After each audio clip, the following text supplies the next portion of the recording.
Fala galera, beleza? Bem-vindos a mais um História Direto do Forno e hoje com um assunto bem quente. Hoje, 22 de abril, fazem 524 anos que Cabral descobriu o Brasil. E mais importante que essa data tão lembrada, temos que falar de um outro assunto que aparece nas aulas de História do Fundamental, nas discussões de bar e que remetem sobre o tipo de colonização que os portugueses fizeram no Brasil. Afinal de contas, o Brasil deu errado porque fomos colônia de exploração? Esse assunto é muito importante, muito mítico e muito desinformado. E é por isso que eu escolhi para falarmos dele hoje. Mas antes da gente chegar com esse assunto, vocês já sabem. Deixa aí o gostei no vídeo, se inscreve no canal e se curtiu, compartilha com os amigos. Agora, galera, sem lero-lero, vamos logo pro vídeo. Esse assunto sempre aparece quando alguém vê uma manchete no jornal bem daquelas polêmicas sobre corrupção, interferência dos poderes, subdesenvolvimento e todo mundo começa a tentar achar diagnósticos para entender por que o Brasil é assim. E por muito tempo, esse argumento da colônia de exploração foi um dos mais populares. Dentro desse assunto de colônia, a gente começa a ter algumas argumentações sobre os tipos de colonização, já que no continente americano inteiro, se a gente pega até o norte do Canadá, até o sul da Argentina, vários jeitos de colonizar esse chamado Novo Mundo foram feitos. E muitos, hoje em dia, utilizam o argumento dessas formas para explicar o mundo. Esse jeito de se chamar as formas de colonização, de exploração ou também de povoamento, entre outros, acabam não sendo exclusivos do nosso tempo. Muitos intelectuais, pelos anos, fizeram vários jeitos de se explicar o desenvolvimento de uma determinada sociedade baseada nisso. E o primeiro autor que de fato coloca o léxico exploração, povoamento e os tipos de colonização é justamente Adam Smith, um dos pais do liberalismo econômico, com muitas aspas, já que nem existia o que a gente entende por liberalismo econômico na época,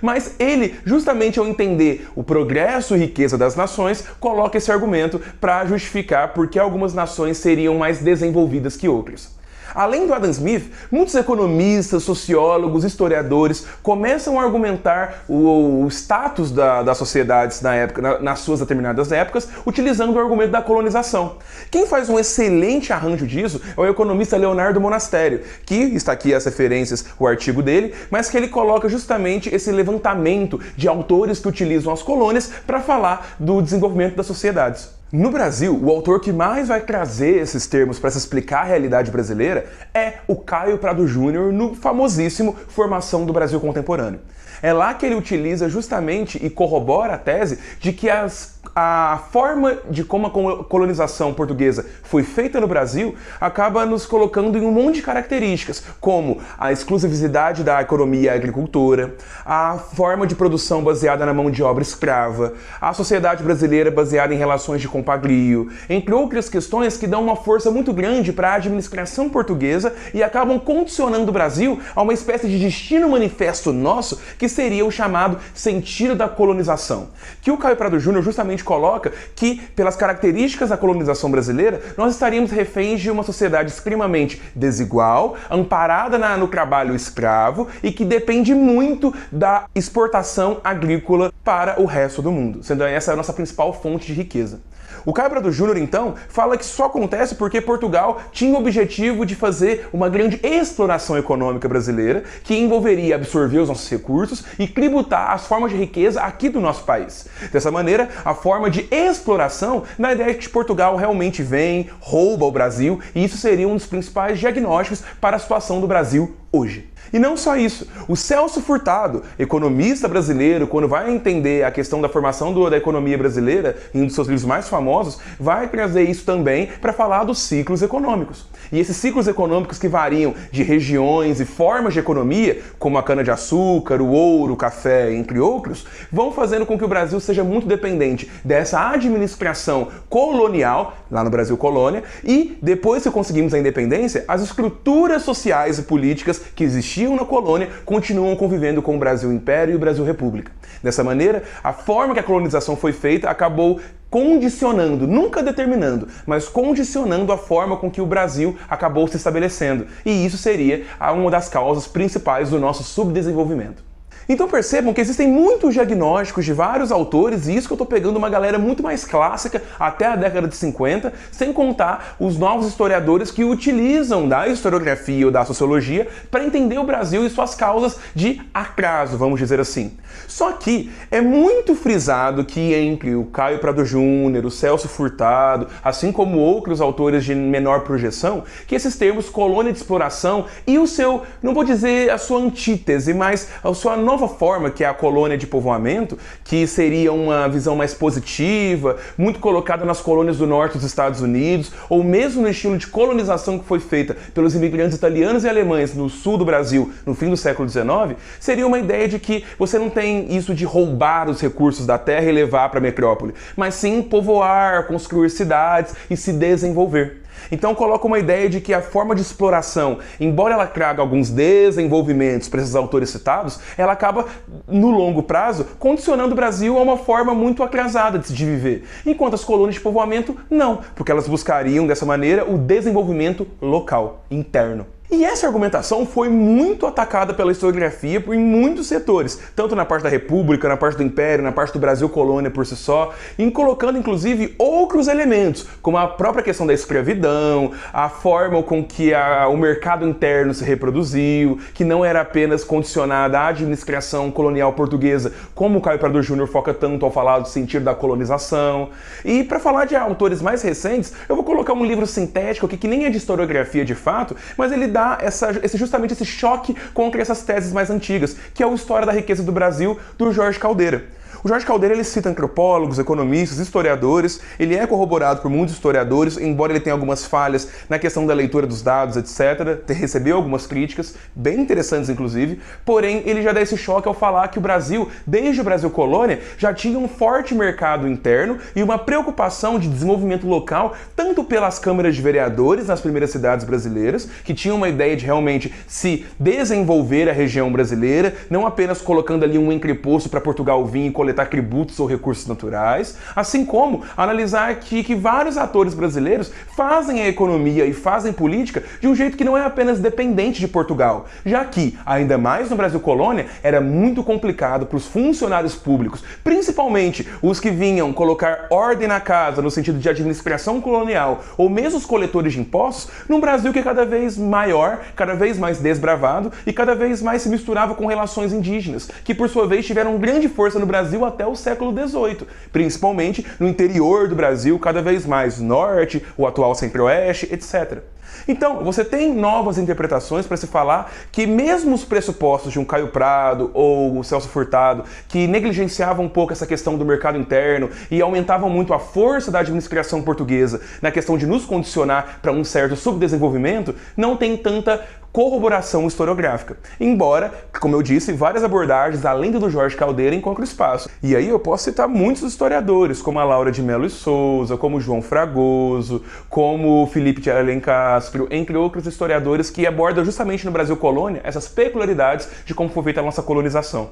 E até se a gente quer colocar em comparação, é bobo pensar nisso numa escala global, e quem fala isso justamente num caráter mais popular é o Leandro Carnal, no livro dele de síntese sobre a história dos Estados Unidos, da editora Contexto, que ele já fala que esse papo de colocar a colonização de povoamento dos estados do norte, como Nova York, etc., como superiores à forma de exploração, não faz muito sentido, porque ao mesmo tempo que você tem aqui no Brasil preocupações de cidades que querem e fazem essa dinâmica de povoamento, assim como algumas cidades específicas que a colonização portuguesa vai estar mais em cima, mas que se restringe muito mais às capitais, lá nos Estados Unidos também tem cidades onde a economia da monarquia inglesa vai tentar ir mais em cima, assim como vamos ter outras colônias que se relacionam com a economia local, com as relações indígenas locais. Então você simplesmente falar que um lugar é povoamento, um lugar é exploração, não tem tanta substância, vamos dizer assim. E isso pode se estender inclusive para a América Latina. As colônias espanholas são muitas vezes lembradas como as colônias de exploração também.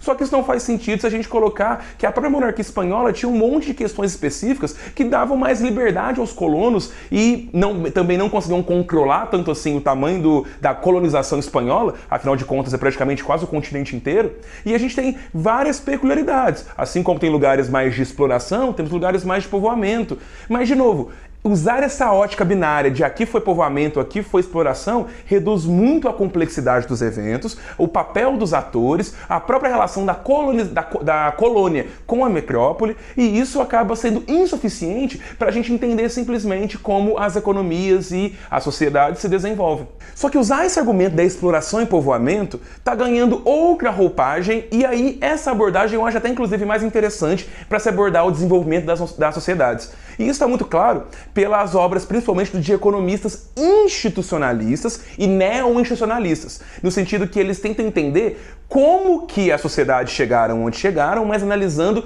o papel das instituições, a questão política, a questão econômica, como foi feita a organização sociopolítica das sociedades para chegarem onde chegarem, e principalmente, vou citar aqui o Douglas North, Prêmio Nobel de Economia, etc., justamente para falar que ele considera que é muito interessante ver como algumas colonizações tiveram mais instituições exclusivas ou inclusivas, no sentido de que qual era a questão dos contratos entre colonos e os funcionários públicos da metrópole? Como funcionava a economia relacionada à colônia, mas também onde a colônia não chegava? Como funcionava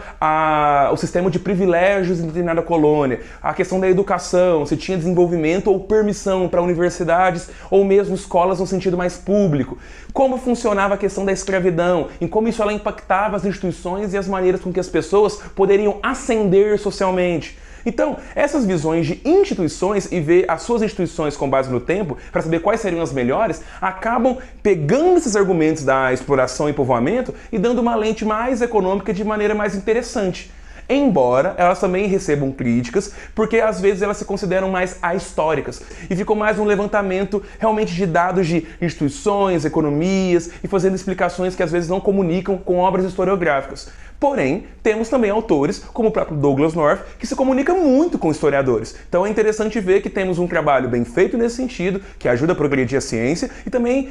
economistas que não fazem isso tudo e acabam caindo num certo economicismo de falar que tem apenas que entender com o receituário de certas instituições para ver como a sociedade vai. E aí a gente acaba caindo no senso comum do determinismo, que muitas vezes, muita gente que compra os argumentos lá do Caio Prado e lá do Celso Furtado, acabam reproduzindo sem fazer a devida versão crítica. E por fim, a questão da cultura, ela merece sim ser falada, afinal de contas, a gente se organiza socialmente muito pela questão cultural, e muitas vezes a questão de exploração e povoamento aparecia quando a gente citava o Max Weber, a ética protestante, o espírito do capitalismo, para falar de que sociedades que têm um protestantismo se desenvolveram mais economicamente do que sociedades católicas, que tinham mais aversão aos juros, etc. E isso não se corrobora em fatos historiográficos, porque justamente você não tem essa obrigatoriedade cultural forte o suficiente para determinar povos protestantes e povos católicos no sentido de qual seria mais econômico ou não. Os Estados Unidos, que tinham uma base mais protestante,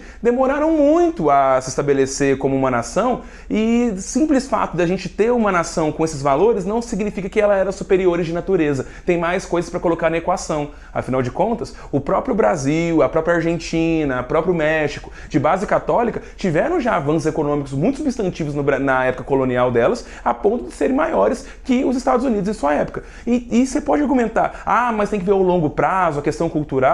mas aí é que tá. Por isso que a gente tem que ver cada caso como um caso e encontrar cada um no seu determinado recorte. Não é simplesmente falar a cultura, o tipo de colonização, pra gente elencar qual que é o jeito certo de desenvolver uma sociedade. Não tem receita de bolo aqui, é sempre mais complexo. E é isso, galera. Espero que esse vídeo tenha sido utilizado para limpar um pouco desse léxico de colonização que a gente vê em discussão de bar, trazido algumas questões interessantes da historiografia e da economia, e que entendam que é muito mais complexo a gente falar porque algumas nações dão certo, porque algumas nações fracassam, e o melhor jeito que a gente pode fazer é ter uma comunicação interdisciplinar para entender de fato a complexidade dos diagnósticos que a gente tem que fazer. Sociedades são diversas, são complexas, e às vezes só falar uma coisa, seja ela cultura, seja ela colonização, não resolve tudo. Muito obrigado pela atenção, a gente se vê semana que vem com mais um História Direto do Forno.